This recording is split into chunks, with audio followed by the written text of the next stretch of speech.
قرآن پڑھنے کی فضیلت، پڑھانے کی فضیلت تو آپ لوگ جانتے ہیں، اور بار بار جو ہے اور بار بار اس کی بارے میں حدیثیں آپ سن چکے ہیں. کیا خیرکم من تعلم القرآن وعلمہ، تم نے کیا بہترین وہ ہے جو قرآن پڑھے اور پڑھائے. لیکن جو لوگ سورتیں حفظ کر رہے ہو، محنت کر کے قرآن حفظ کر رہے ہو، اس کی کچھ فضیلتیں سن لو. جو لوگ محنت کر کے زبانی قرآن یاد کر رہے ہو، تھوڑا تھوڑا کر کے غلطی صحیح کر رہے ہو یا آگے یاد کر رہے ہو، اس کی فضیلت جان جاؤ گے تو دن رات اسی میں لگ جاؤ گے. دیکھو اس میں سے کچھ 7-8 باتیں میں کہتا ہوں. سب سے پہلی بات، اللہ کے رسول صلی اللہ علیہ وسلم کی ایک صحیح حدیث ہے. آپ نے فرمایا لوگوں میں کچھ لوگ اللہ والے ہیں. صحابہ نے پوچھا اللہ کے رسول وہ اللہ والے کون ہیں؟ آپ نے فرمایا ہم اہل القرآن، وہ قرآن والے جو ہیں وہ اللہ والے ہیں اور اللہ کے خاص بندے ہیں. اس سے مراد وہ لوگ ہیں خاص کر جو قرآن حفظ کرتے ہیں. ایک تو یہ کسی نے موقع ملا پورا قرآن حفظ کر لیا، آپ کو اب موقع ملا، دھیرے دھیرے آپ اپنی نیت کے مطابق آگے بڑھتے جائیں. دوسری بات یہ ہے کہ جو آدمی جس بندے کو قرآن زیادہ یاد رہے گا، قرآن کی صورتیں جس کو زیادہ حفظ رہیں گی، اسی کو حق ہے امامت کرنے کا.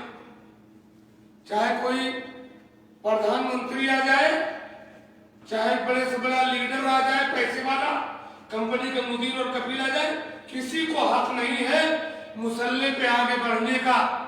حق اس کو ہے جس کو زیادہ سے زیادہ صورتیں یاد ہوں، حفظ ہوں، صحیح قرآن پڑھتا ہوں. تو یہ بہت بڑی فضیلت ہے آپ کی، اگر آپ بھی دھیرے دھیرے کوشش کریں قرآن کی صورتیں حفظ کرنے کی. حضرت عمر بن سلمہ کی قوم کے لوگ جب مسلمان ہوئے تو کسی کو قرآن یاد نہیں تھا. اللہ کے نبی نے کہا جاؤ اور تم میں کہ جس آدمی کو قرآن زیادہ یاد ہو نماز پڑھائے.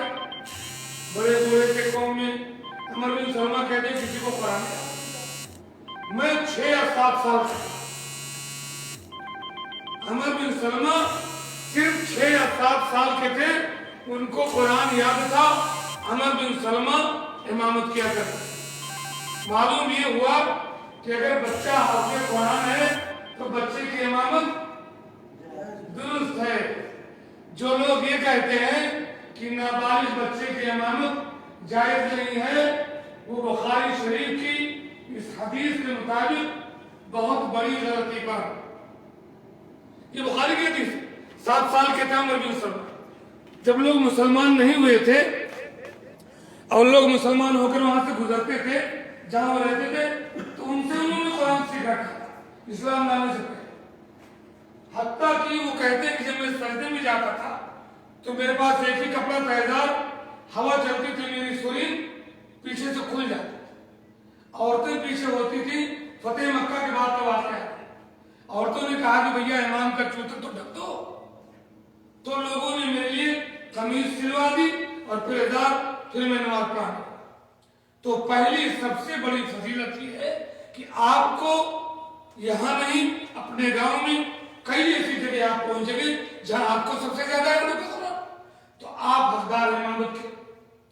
دوسری بات یہ ہے اگر کبھی ایسا موقع آ جائے کہ ایک ہی قبر میں کئی مردوں کو دفن کرنا پڑ جائے تو اس مردے کو قبلے کی طرف آگے کیا جائے گا جس کو قرآن زیادہ ہے.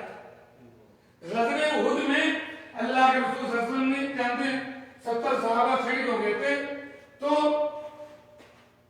بڑے بڑے گڈھے کھود کر کے کئی صحابہ کو ایک ایک قبر میں داخل کیا گیا. یہ صحیح بخاری کی حدیث ہے. اللہ کے نبی کہتے تھے ذرا دیکھو اس میں سے کون شخص زیادہ قرآن یاد رکھے گا، کون زیادہ قرآن پڑھتا تھا، اس کو قبلے کی طرف سب سے آگے کرو. کیا بات ہے. اور تیسری بات یہ ہے اگر قرآن کے سورتوں کا حافظ، قرآن حفظ کرنے والا اگر دنیا داری میں ماہر ہے تو اسی کو امیر بنایا جائے گا, اسی کو گورنر بنایا جائے گا, اسی کو ایم پی ایم ایل اے اور پردھان بنانا چاہیے. یہ شرعی بات ہے. حضرت عمر فاروق رضی اللہ تعالیٰ عنہ نے ایک بار ایک غلام کو وادی کا گورنر بنایا. اعتراض کے صاحب نے کہ تو غلام ہے, کہا اس کو قرآن زیادہ یاد ہے, غلام ہوا تو کیا. اللہ کے نبی صلی اللہ علیہ وسلم نے فرمایا, صحیح مسلم کی حدیث ہے, ان اللہ یرفع بہذا الکتاب اقواما, اللہ تعالیٰ اس قرآن کو یاد کرنے کی وجہ سے ایک چھوٹے قوم کو اوپر اٹھا دے گا, اور جو لوگ اس کو چھوڑ دیں گے ان کو ذلیل کر دے گا. چوتھی بات, میدان محشر میں پہنچیے. یہ تو دنیا میں آپ کا مقام ہوگا, جو ہم صورتحال سے حفظ کروا رہے ہیں, اور یہ کہہ رہے بار بار وہی صورت نہ سنائیں گے, آگے آگے سنائیں گے, یہ آپ جان لیں تاکہ مجھے کہنے کی ضرورت نہ پڑے. قیامت کے دن میدان محشر میں جس کو جتنی صورتیں یاد ہوں گی, جتنی آیتیں وہ پڑھتا جائے گا, اللہ کے سامنے بطور اتنا اونچا اس کا بلند ہوگا جنت کا مقام. صحیح مسلم یہ دیکھو ابو داؤد کی حدیث ہے, اللہ کے نبی صلی اللہ علیہ وسلم نے فرمایا کہ حافظ قرآن اور صاحب قرآن سے اللہ تعالیٰ کہے گا اقرا ورتقی, پڑھتا جا چڑھتا جا, پڑھتا جا چڑھتا جا, تیرا مقام وہ آخری منزل ہوگی جو قرآن کا ہے. تو جو جتنا حفظ کر لے گا اتنا ہی اس کا مقام بلند ہوتا چلا جائے.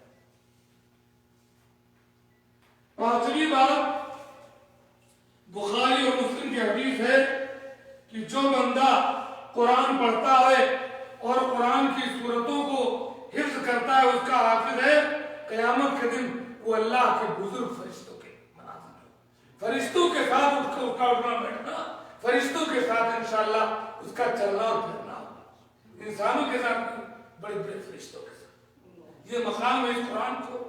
صورتیں چھوٹی چھوٹی جو آپ غلطی کر رہے ہیں, حفظ کر رہے ہیں, اٹک رہے ہیں, ہم بتا رہے ہیں, آپ غصہ ہو رہے ہیں, تو یہ مقام جان لیں گے تو ناراض نہیں ہوں گے. چھٹی بات یہ جان لیجیے, صحیح مسلم کی حدیث ہے, یہ ترمذی کی حدیث ہے کہ اللہ کے رسول صلی اللہ علیہ وسلم نے فرمایا کہ ایک آدمی جو دنیا میں قرآن پڑھتا تھا, قرآن حفظ کرتا تھا, صورتیں یاد کرتا تھا, قرآن آئے گا اس بندے کے سامنے اور اللہ سے کہے گا اے اللہ تعالیٰ اس کو خوبصورت بنا دے, اس کو زیور پہنا, تو اللہ تعالیٰ اس کو کرامت کا تاج پہنائے گا, عزت کا تاج اس حافظ قرآن یا اس زیادہ قرآن پڑھنے والے کو. حافظ قرآن سے مراد وہ پورے قرآن ہی کا حافظ نہیں, بلکہ جس قدر بندہ صورتیں حفظ کرے گا اسی قدر اس کا مقام پڑے گا. پھر قرآن کہے گا اتنا نہیں اور اس کو بڑھا, پھر اللہ تعالیٰ عزت کا ایک جوڑا بنائے گا. پھر قرآن کہے گا اللہ اس سے راضی ہو جا, پھر اللہ تعالیٰ اس بندے سے راضی ہو جائے. یہ قرآن حفظ کرنے کا مقام. اور عام طور سے قرآن پڑھنے والے کے بارے میں اللہ نے فرمایا کہ قرآن قیامت کے دن شفاعت کرنے والا بن کر کے آئے گا. سورہ بقرہ آل عمران کثرت سے پڑھا کرو, وہ تمہارے لیے وکیل بن کر آئیں گے قیامت کے دن. جب ہم اللہ کی عدالت میں پھنسے ہوں گے کسی گناہ کے بدلے, تو یہ قرآن, یہ سورہ بقرہ, سورہ آل عمران ہمارے لیے وکالت کریں گے کہ اللہ جانے دے, چھوڑ دے اس کو, تیرا یہ بندہ قرآن پڑھتا تھا, قرآن حفظ کرتا تھا, اور میدان محشر کی گرمی میں ہمارے اوپر یہ دونوں صورتیں بادل اور سایہ بن کر کے آئیں. اچھا, اور آخری بات یہ ہے کہ بہت سارے لوگ یہ کہہ سکتے ہیں کہ ہم جاہل ہیں, ہم کو موقع نہیں ملا قرآن پڑھنے کا, تو جس قدر موقع ملا آپ پڑھیے, نہیں موقع ملا آپ پورا دل جان لگا لیجیے اپنے بچوں کی. یہ عہد کیجیے کہ ہم اپنے بچے کو جو بھی تعلیم دلائیں گے لیکن اس کے ساتھ اس کو قرآن ضرور پڑھائیں گے, اور ہو سکے تو حافظ قرآن بھی بنائیں گے. قرآن پڑھے, صحیح پڑھے, ترجمہ پڑھے, قرآن سمجھے, قرآن حفظ کرے. آپ نہیں کر سکے کوئی بات نہیں, آپ توجہ دیں, اپنا پیسہ خرچ کریں, بچے کو قرآن معلوم ہے. کیوں؟ اللہ کے نبی صلی اللہ علیہ وسلم کہتے ہیں کہ دنیا میں جو بندہ قرآن پڑھا، حفظ کیا، اس پر عمل کیا، قیامت کے دن اللہ تعالیٰ اس بچے کے والدین کو نور کا تاج پہنائے. والدین کو، آپ یہاں بیٹھے کمائی کر رہے، آپ نہیں پڑھے لکھے، کوئی بات نہیں، لیکن آپ نے اپنے بچے کے اوپر خرچ کیا قرآن کے لیے، تو اللہ تعالیٰ آپ کو آپ کے سر پر ایسی روشنی کا تاج پہنائے گا جو سورج کی روشنی کی طرح، اور ایسا جوڑا پہنائے گا کہ پوری دنیا بھی ایک طرح کر دو تو اس جوڑے کی قیمت کا مقابلہ نہیں کر سکے گا قرآن پڑھنے والے کے والدین. والدین کہیں گے یا اللہ ہم نے تو کوئی ایسا عمل نہیں کیا، یہ اتنی عزت ہماری کیوں ہو رہی ہے؟ بما تحسین ھذا، تو ان سے کہا جائے گا بِأَخْذِ وَلَدِكَ القرآن، تم نے اپنے بچے کو قرآن پڑھایا ہے، اس لیے تمہیں عزت دیا ہے. تو یہ باتیں یاد رکھیں اور قرآن